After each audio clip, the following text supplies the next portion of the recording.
السلام عليكم. السلام ورحمة الله. خويا احكي لنا كما وقع البارح في الحسيمه، واش حتى بدا الماتش ولا وسط الماتش ولا حتى سال الماتش؟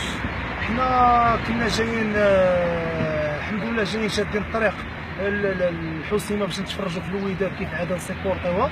الان ملي جينا للحسيمه يعني ما كان لا مشاكل لا والو، خدينا البي ديال التيران دخلنا للتيران، يعني من بعد دخلنا للتيران تفرجنا في الماتش، يعني داز مباراه مزيانه. عطينا التحيه للجماهير الحسيميه، الدليل على هذا اننا ترحمنا على الاخ ديالنا محسن فكري اللي ما كنحاولش نساوه، الله يرحمه في هذا النهار هذا، واليوم ان شاء الله يرحمه الله ويجعل مثواه من الجنه. وما حنا الان لحد الان مصدومين في الناس وفي الجماهير الريفيه ديال الحسيمه، يعني داك الشيء اللي كان من بعد نهايه المباراه الان بغينا نعرفوا علاش، شنو السبب. يعني عطيناكم التحيه، عطيتونا التحيه، ما عرفناش شنو علاش وصلنا لهذا الشيء هذا. وحنا مغاربه بحالنا بحالكم، يعني ما خصش يوقع هذا الشيء هذا، خص كلشي يكون يتحلى بالروح الرياضيه. هذه مباراه ديال كره القدم عاديه، يمكن تخسر يمكن تعادل يمكن تفوز.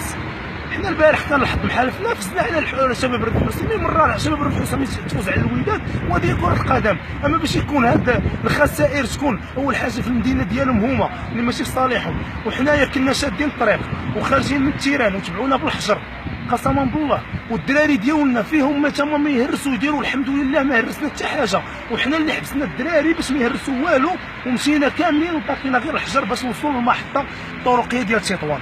ومنين وصلنا للمحطه يعني عاودوا هبطوا لينا للمحطه، كان واحد التدخل ديال الامن اللي ما نساوش هو الخير ديالو صراحه، دير كل ما جهدو ودار معنا كل المجهود ديالو باش بقى محاصر دوك الناس ما يدخلوش عندنا للمحطه يهجموا علينا بهذه العباره هذه، وبقاو معنا حتى صيفطوا الجمهور كامل عند خوتنا هنا للناظور، باش احنا في المحطه دابا ديال الناظور باش نمشيو. هما يا 9:30 مشى التران الاول كازا، حنا دابا جينا شويه معطلين، باقي التران حتى 12 وغادي يمشيو ان شاء الله. شكرا، بارك الله فيك. شكرا على واجب.